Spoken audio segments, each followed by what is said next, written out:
to round 2, which is very important, of course, because if you miss that cutoff for the roster, you don't get to play in that round. You have to wait until all the way until the final round if that happens. I think the players out here are just beginning to realize, like, oh, with the new WCS system, I got to join one of these teams that's in Pro League so I get consistent practice. I'm in one of the CASPA houses, so I'm getting that consistent practice as well, just in the team house, and that I could have a better shot at doing well in these individual leagues. So I love that all these players are slowly being shored into these teams.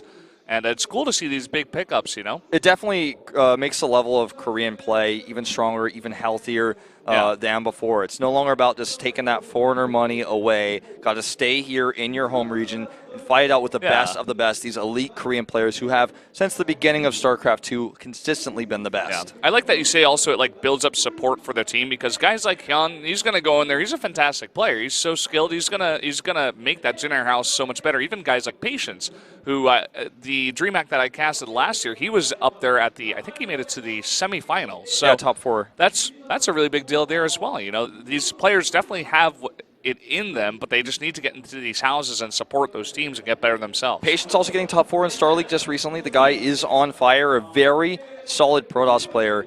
And, you know, these 2 mirror matchups, Maru versus Alive and Patience versus SOS, our next and final match of our regular matchups here.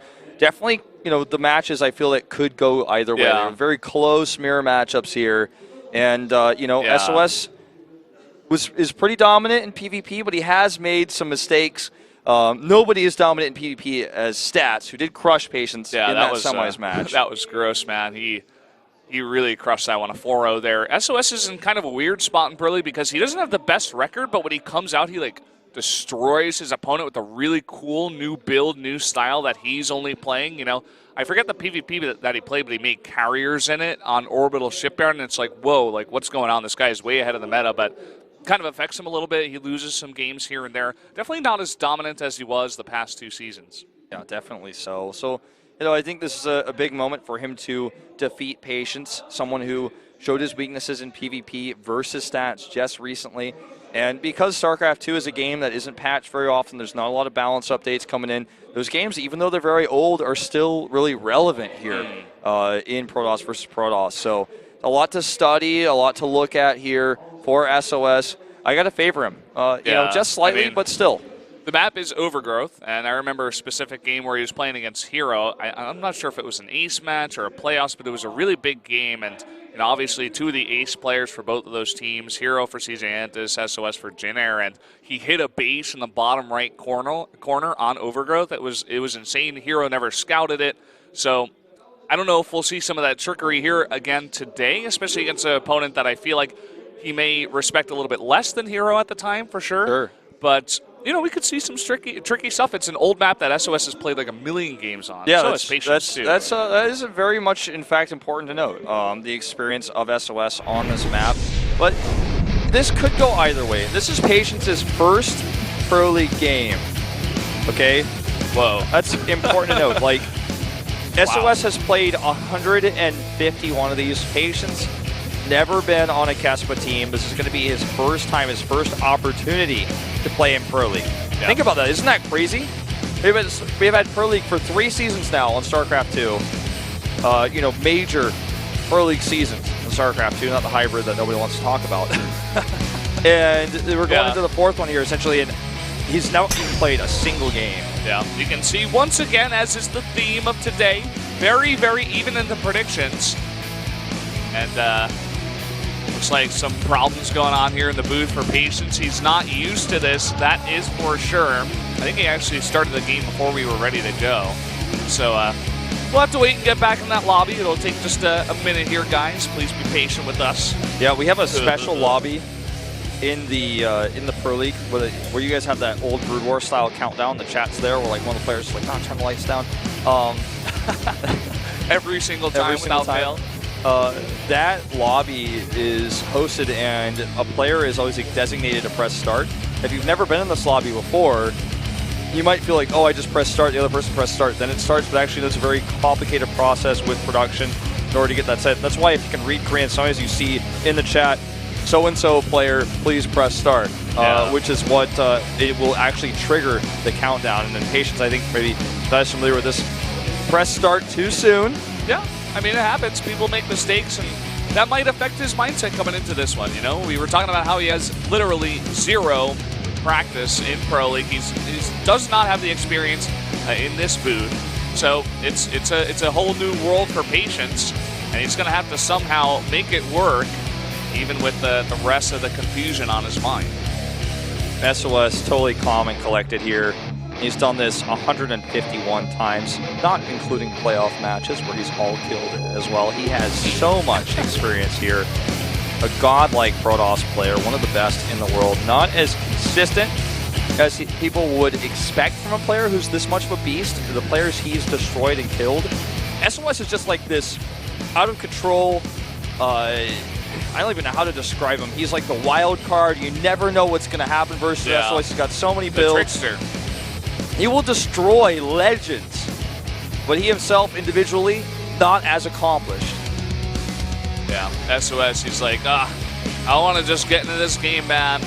And obviously, Patience a little bit embarrassed, but it's okay. Yeah, he said it's my first time in the chat. So we made that mistake. It's all good, Patience. We still love you. So, guys, it looks like these players now loaded up into the lobby. Get ready for game number 4 between Patience and SOS.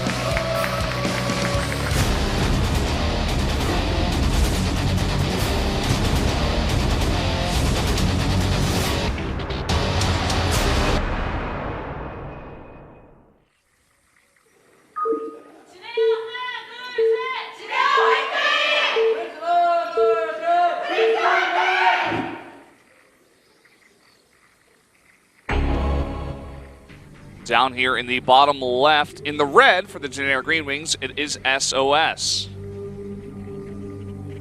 And up to the top right, in blue, it is Patience, his very first Pro League game. He is really blue, by the way. He's got the blue headset, the blue earphones, the blue jersey on the Afreeca Freaks. There's blue in the chair. There's Blizzard behind the chair. That's a lot of blue in one booth, man. Yeah. And I think he was the right color for this one. I think the Afreeca Freaks are blue. I think Samsung's blue, actually. Freaks are supposed to be purple. Yeah. So this is that was like the old Startail color, right? Yeah. This is actually illegal color, but we have this happen sometimes. It's okay. It's okay. It's his first time. Trying to get into that lobby. It's all good. This is not actually, from what I was told, an official thing. The players or the refs do try to maintain the color consistency. It's not one of those things you get a warning from. So it's not like if you don't make the right color, we have to restart the game because you're not the right color. That would be a little bit too much. So just try to keep it consistent. Probably nobody noticed. It's either way, it's like red versus blue. So it's like I mean, it's fine. Pretty clear. Yeah. So 2-gate opening here for both players. Sneaky probe. I think SOS. I think he just wants to get into Patience's head here, make him think. It's the fake proxy pylon. It's the, he doesn't have 3 pylons in his base. Yeah. Where's the proxy? Where in reality, he doesn't have one. It's like a Maka pylon. This is the kind of move that will make your opponent freak out and check the whole map for proxies, because you have to. If you don't see 3 pylons in the base, you got to find that 3rd pylon. Just how it is. Yeah. Both these players opening up 2-gate here. This has become more and more standard the more time we've spent in PvP in Legacy of the Void. Let's see what these players go for.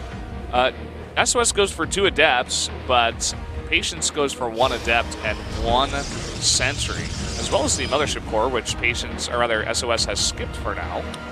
Looks like SOS wants to get the faster tech, which will be that Stargate. SOS saw that game of Zest versus Hush yesterday, and he's like, I can do that. I can make more Phoenixes than my opponent. That's the way it is, man. You do that, you win the game most of the time. But notice that Patience checks the normal location for where you would hide a pylon to trick, sees that there's nothing there, so he's worried about this. And SOS is also trying to take vision control of these watchtowers away from him. So if I'm Patience right now, I'm starting to get a little bit worried. May even lose a lot of the hit points on this Adept. Not going to lose it. Continuing to scout. It looks like he will find that fake proxy pylon. See if he does go down there, though. Yeah, I mean, even the Mothership Core going to scout for that old Oracle placement, you know, that old Stargate that you place right below or above your opponent's main. Sees that there's nothing there, so it seems like he is a bit more calm now and collected. He is going to put down that natural Nexus now. Yep. A little bit of harassed by both players in the mineral line. Faster photon overcharge for SOS. He will secure the kill. And on the other side of the map, Patience just continuing to scout. And I don't think that... he did scout the Stargate. Yeah. I don't think Patience knows that SOS still has this Adept in his base. That's pretty huge. You can sneak a Shade up there and you just keep the Adept in there. You can see a lot of different timings in terms of what tech they're going for. You can get just a huge amount of scouting information here when you're not usually supposed to. He tried to come up and see that, was instantly denied by the overcharge, will shade out, but does not get the vision of the Robo. It's one of those techs that if you don't see it, it's not that scary, but still wanted to get a little bit more information there. Phoenix is on the map, a better Phoenix count already here for SOS, who will kill a probe here to take that watchtower vision away. Yeah, this is interesting from Patience. Sometimes, at least in the past, if you did not go your own Stargate, you would always go for Twilight and get Blink, so you could deal with the Phoenixes just by blinking around. But now SOS is going to search the base. He's going to be like, oh, you can't actually keep up with me, and I can just run around your base and get a huge amount of damage done, force stuff like this, more overcharges, more wasted energy, and even collect a couple of probe kills there too. Patience now adding the Twilight Council. Fairly late, he actually stopped Phoenix suppression as well. I think you're spot on the money with this. It's just impossible to compete when you're behind because of the way that the Phoenix versus Phoenix battles snowball as well. Finding another probe kill, and he has a pylon in position to defend these with the overcharge. He's not using it though. You know, he overcharged the other pylon. I think a bit of nerves coming out of Patience here. But still, he has a solid build. He has his Nexus up a little bit faster. He's catching up in probes, just 1 or 2 probes behind right now. Maybe going to lose a Stalker here, even aggressively bringing these Adepts. Oh, he's actually not going to get that Stalker. Doesn't lose the Phoenix either. It looks like he may want to come around, but that's so many Stalkers. You can't actually engage in that without a lot more stuff. Warp Prism on the way as well as that Blink. Warp Prism hard to make work with this many Phoenixes on the map, so he's either going to have to be sneaky with that or maybe he just wants to use it with kind of a timing attack coming up in a little bit. More scouting here for SOS, looking for a pick-off of probes, anything that's nearby. The Warp Prism barely sneaks by, and this is a huge opportunity because it's not something SOS is going to expect with Phoenixes on the map that you would have Warp Prisms around. Yeah. You know, Deer went for DTs just yesterday with the same sort of idea. Like, he was like, oh, you'll never expect a Warp Prism while you have Phoenixes. Yeah, and especially because the Dark Shrine was not scouted, it was proxied, made that really, really strong. We do have a Dark Shrine coming down here. He's going to hide the Warp Prism in the bottom right corner for now. I wonder if he'll wait until he can make DTs to go for some harass at the third. Definitely possible. And again, just something that SOS will not expect because he's also repeatedly scouted the main, which gives him more information like, oh, okay, late Twilight Council, very unlikely going to be late Dark Shrines, or rather DTs. A big move out coming across the map with these units towards the third. And he has several Zealots, a few Adepts here, an Immortal and Phoenixes. More Immortals coming up. Looks like he just wants to poke and pressure. He's not going to commit to an all-in here or a timing. Just going to force Patience to be wary and defend. Yeah, keep him over at his base while he just gets more and more Immortals. I like what SOS has actually done. He forced a bunch of Stalkers and he immediately switched into Immortals. And I think that did just scout that, the DT, the Dark Shrine. No, he scouts it now. He didn't actually scout it with that hallucination, but now he's got an Observer, it looks like, in the back to scout that Dark Shrine. Yeah, even though he scouted it, though, he doesn't have any cannons up at his third. He has no Observer nearby. I mean, he does see it. I mean, it's totally exposed. No DTs on the map yet either, as I think Patience knows he was scouted. Just going to use these 2 Adepts from that Warp Prism instead. Not finding much, though. Forces the barrier there. I guess that's one small victory. Yeah, getting about 3 probe kills, and it looks like 1 Dark Templar is going to be warped in here in the bottom right. Yeah, those Adepts also scouted the warning cannons. So I think the idea here is to try to hit before those are ready. Unfortunately, a bit slow on that, so the cannon will be ready by the time they hit. The slowest DT rush ever. 8 minutes and 15 seconds in. Only now is he going to drop that in, and he's got them in the Warp Prism too. He's going to drop one out. Phoenix is prepared for this. This Warp Prism is dead if he commits. So as I say that, the Phoenixes leave. Got one poor Stalker. Got Blink, but he's not going anywhere. Stalker's like, please control me. Please notice me. Please save me. I can't do it myself. And this is like the latest DT drop of all time. He's still waiting. And that's really cool. I mean, he's just saying, you're never going to expect it at 9 minutes to come in here. Your observers are going to be out of position. I might be able to snipe a cannon. Well, this cannon here will actually commit to it, but not successful. The Zealots may get it, but there's no DT here. He has a second DT he can run back with if this Warp Prism survives. Phoenix is nearby, but not committing. Oh, the DT actually does survive. My bad. That's the second DT coming in here, getting a bunch of damage. It looks like 3 probes? Or no, those are actually Patience's probes that went down, but he killed like a couple of Zealots. I mean, this is some damage. I think overall a fail, though. Yeah, pretty much a fail overall. The Warp Prism does get cleaned up by those Phoenixes after he scouts. Or rather after he sees it. He has one Phoenix follow. The Hallucinate Phoenix follows.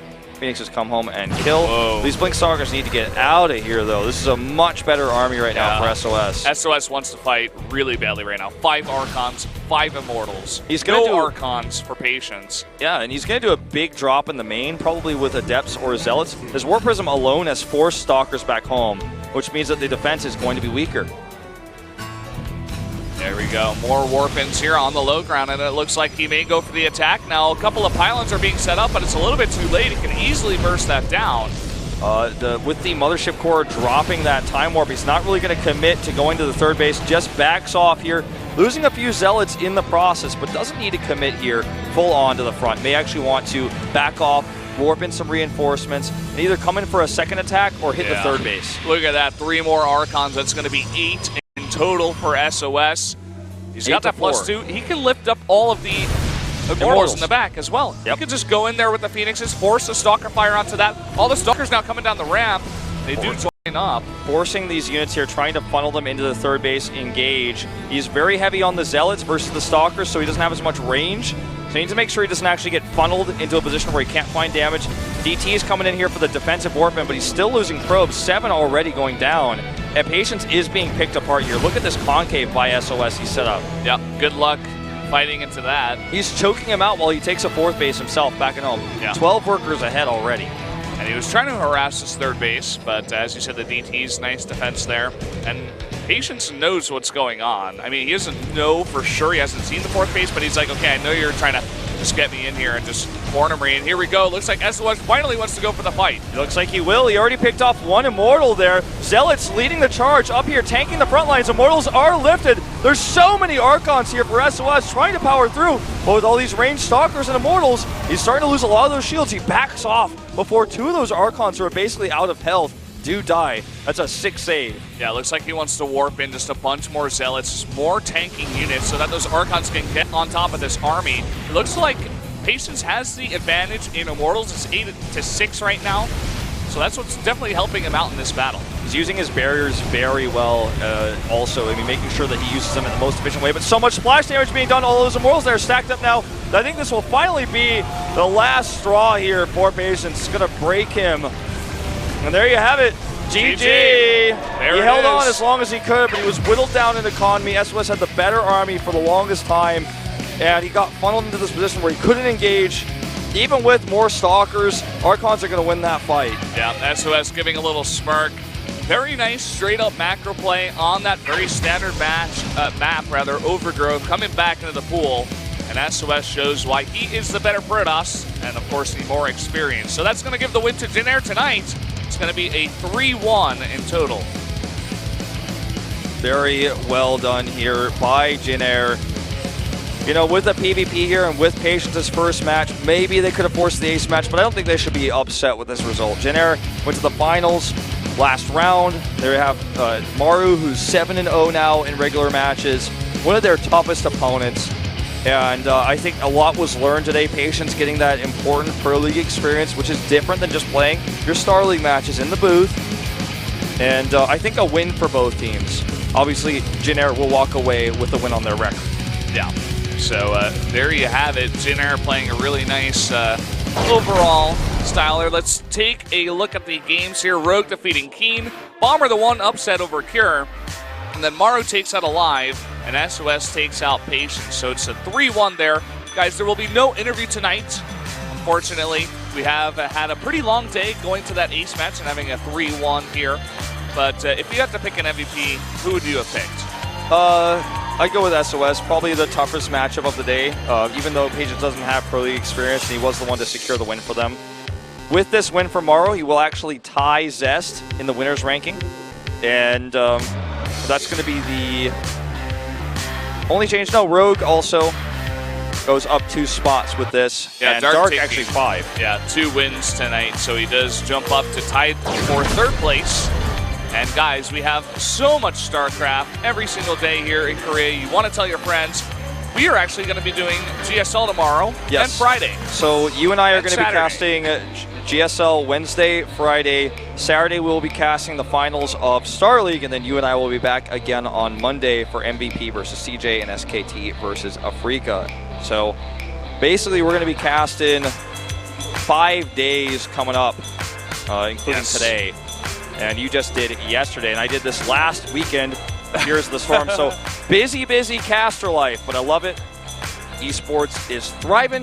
Yeah, StarCraft all the time. Our heroes as well for you.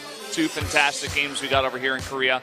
Well, it was a fun day of matches. Yeah, today, much better than I expected. Looking at the lineups we had, the matchups, both teams that were the underdogs did deliver, and it was a really fun night as a result. Yeah, so guys, thanks again for joining us. You want to make sure you're watching tomorrow, Friday, and Saturday for more StarCraft action here in Korea. But for me and Wolf tonight, thanks again for watching. We'll see you next time.